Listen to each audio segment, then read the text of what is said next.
Welcome to the PokéShop Show. Today, we're going to be doing some card preps for PSA submissions. Let's take a look at the Mew. So what I'm trying to do here is check to see if these cards are going to get a PSA 10. It's PSA 10 or bust with anything relatively modern for me. I got these cards on eBay, and so they came in the mail. And when you're looking on eBay, you don't know exactly how the condition's going to be. It could be a little hidden white in the corner or edges that you don't see. It could be a big, huge problem that I see quite often is small surface scratches that you can't see on eBay when you're trying to buy those. But eBay's a great place to look because you have the entire world. So what I've done here is I have $64 is what I paid for the card, and $320 is what it gets in a PSA 10 card. The multiplier is huge. I mean, I think it's about 5 times. Isn't that 64 times 5 is 320, I believe. So 5 times multiplier is great. What you want to look for, I'm comfortable with a 3 times multiplier or higher. You can get away with a 2 times multiplier sometimes on a more valuable card. It makes sense to do that. So as we get to those cards, I'll tell you what I would do personally. So let's take a look. I've not looked at this card before. I really did just get this in the mail. So I always like to give it a fresh sleeve no matter what. So we'll get rid of that old sleeve. Who knows what that's been through.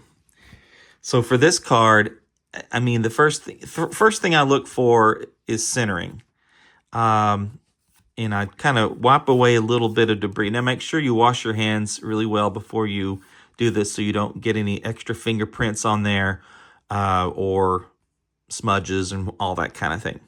So what I'm looking for is centering left to right. It's a little bit off. The centering has to be 55, 45 at the most. So is it 5% off between here and here? I think it's probably going to barely come into range. However, you're going to want to use a card centering tool. There's a good one I use online. Just look up card centering. We're looking top to bottom.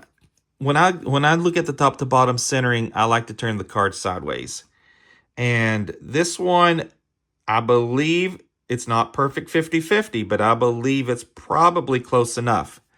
Really what I'd have to do is check this left to right. And it's probably right on the brink of being okay.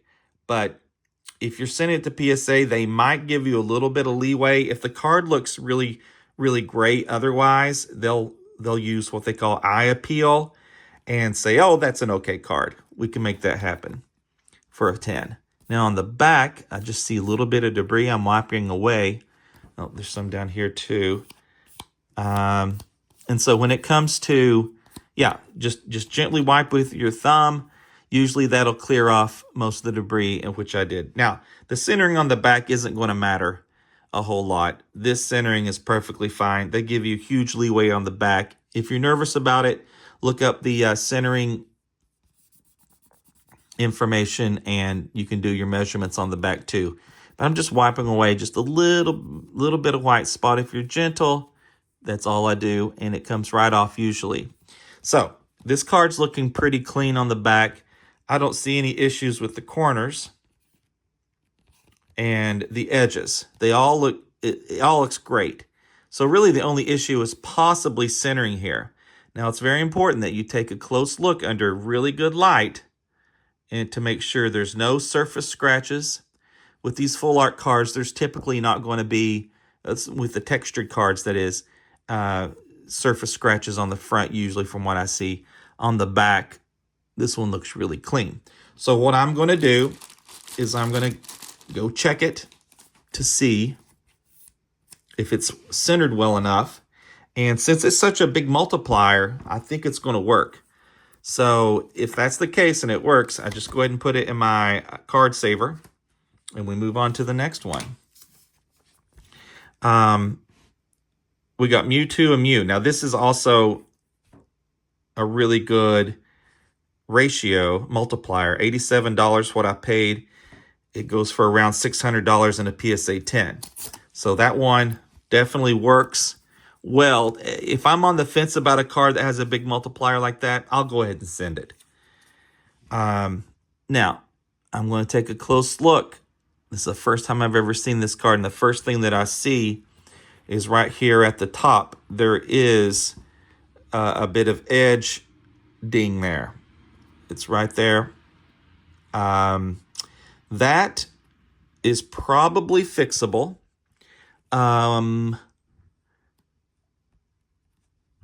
I'll get back to that in a minute.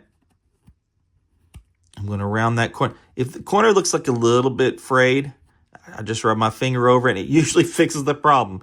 If you do it lightly, that's great. No, but my theory is that I don't mind touching the cards and getting real in there and doing some work with my hands on them, because if it's a 9, it's, I don't want to get it graded anyway. So I can only go up in the score, because if it's got frayed corners, it may come out a 9. So don't be afraid to go in there and try to get it to a 10, because if it's a 9, usually it's going to only be worth roughly what the raw card is. Now this one may be a little bit more because it's a little more valuable, and tag teams are a little harder to find. But as I'm looking at the centering is tricky for these tag teams. What you're looking for is where the black line is. So anything inside the black lines is a part of the printed card.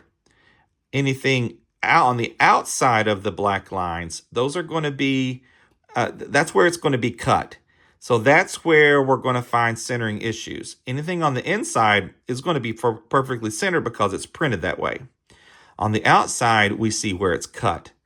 And the top looks a little bit thicker than the bottom as you look at this. So if you look at the bottom depth and compare it to the top, it's really close.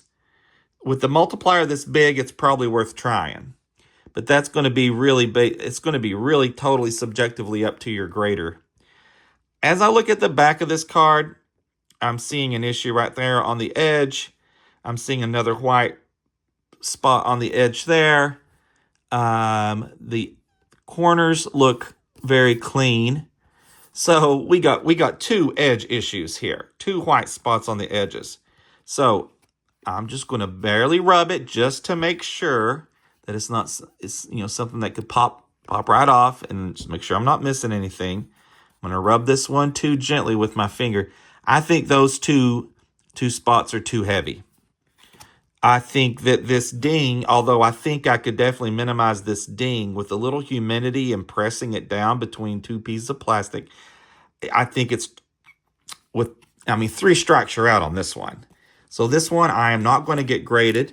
It's going to go back on eBay or go on my Whatnot stream. So I'm going to put it in that stack right there. Let's take a look at the next card. Umbreon 17. Even though that was a big multiplier, it's not worth wasting your money on grading fees if it's got that many issues with it. And the thing with the whiting, by the way, you cannot replace paint. When it's gone, it's gone. You cannot do anything about those white edges. If it had 1 white edge, maybe if you could fix the front ding that I was showing you. But 2, no, forget it. Forget about it. So here we have the Umbreon Gold Star Celebrations. Also a big $82 what I paid, PSA 10 for $65. Those are the kind of cards you want to look for. So let's see what we have here. I always look at unless I notice something that just pops out to me, I always look at I just saw a little bit of fuzz on the edge. It comes right off. So don't be afraid to touch the cards. Really get in there. Scrub them up with your fingers a little bit. I got a little piece of fuzz right off right there. No problem with my thumb. So I'd look at the centering usually first. The centering on this one, top to bottom. The bottom which is this. The bottom looks a little bit thicker than the top, but I think it's close enough. And then you'll use your centering tool to double check. There's a little speck right there. You see it? Watch this. Is it going to come off or is it going to stay on? It's gone. So just don't be afraid to use your, and I also have cotton swabs that I use. But I find that as long as my fingers aren't real oily, there's a, you know, my fingerprints give a little bit of extra traction on getting that stuff off than a cotton swab. And the cotton swabs tend to leave little fibers, and the same thing with other types of supposedly lint-free swipes and rags, like your eyeglass cleaning type rags. I still see a little bit of fuzz that they leave on there sometimes. So my finger's not going to leave fuzz. My thumb's not going to leave fuzz. I like to use that. And then if I leave a fingerprint on there, I'll go back and do it. The Japanese cards leave fingerprints much more easily than the English cards. So there's no fingerprint on here. It looks good. I mean, the front of this card looks great. You want to really check the surface to check for scratches and little divots. And so you really put that up to the light to check those things. But this card looks good. On the back, what I'm seeing is, I mean, micro whiting on the top. You're not even going to be able to see it here. It's not going to affect the card's grade. And I'm looking around. I mean, this is looking pretty clean. So here's what I would do with this card. For whatever reason, PSA doesn't like giving 10s to this card very easily, even when in such nice condition. The edges and corners seem clean there too, by the way. So I'm going to send this off to PSA. And if it does not get a 10, I'm going to make a note.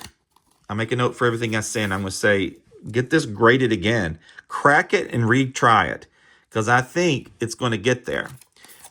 So if the ratio is 82 to 465, let's say that I go cheap and do the $20 route through GameStop or something. So I got $20 in on the shipping. It's $102, $465 ratio. If it doesn't get a 10, I can crack it and try it again. I mean, how many times can I do this over and over and over again at $20 until I get a 10? This card will eventually get a 10.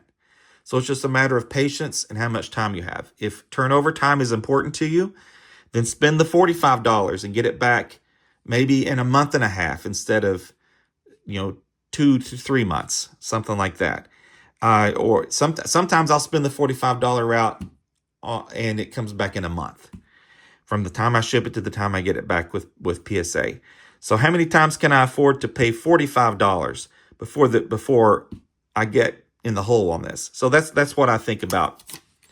Definitely can try that a few times. I got one more card for today. The ratio is also very good. 10 times right there. $30 card, $310 in PSA 10. It's a tag team. So Galeo and Lunala. Beautiful card. Let's take it out. I get rid of the sleeves it comes in. I don't know what's going on with those sleeves from the previous owner, but I like to always give it a fresh sleeve. So what I'm looking for here is the centering. The top to bottom centering seems to be really close. It's very thin on these tag teams. So I think if it's sort of close, they'll usually throw you a bone if the card looks pretty clean. It's hard to find them absolutely perfectly centered because the ratio of centering here is a much finer margin than a card like the Umbreon, where the margins on the edges are much thicker. All right, so we have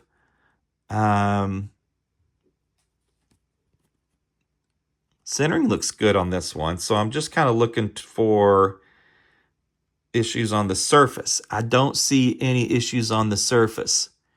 So that one looks pretty clean on the front. On the back, okay, here's what I see on the back. You see that little white speck right there. So let's keep that in mind. Let me just rub on it real quick just to see if it comes off. Now, sometimes I rub on these and it digs the slightest little divot out and minimizes the whiting. But you want to be careful about that. You don't want to go too rough and then all of a sudden you make the white spot bigger. But usually when I give it a soft, gentle scrub with my finger, it improves the whiting slightly. I'm looking at the edges and in the corners here, and they look real clean. Now, what you can't see, because it's very hard to see, I see a couple very, very light scratches on the back. So on the back, we get a little bit more leeway with PSA. Those scratches were so insanely light that if I send this to tag, which is the AI grader, which I use sometimes, it's not going to pick those up. It's going to let those go. I think PSA, for the most part, will let those go, which means this one has one strike against it, in my opinion, and it's going to be this little white speck at the top edge there. I think it has a good chance of getting through. It's definitely worth a chance at 30, from going from $30 to $310. And so I'm going to send this one off. So, ordering on eBay for this particular session, 3 out of 4 cards I felt like are worth trying with the grading. Now, what I'm shooting for is 2 out of 3. So if I can get 2 out of 3 10s on here, I'm going to come way ahead. And the card that doesn't get a 10, with having looked at these already so closely, I'm going to say I will probably crack it and send it back in until it does get a 10 because the multipliers are so huge. And so that's my session today. Thank you for joining.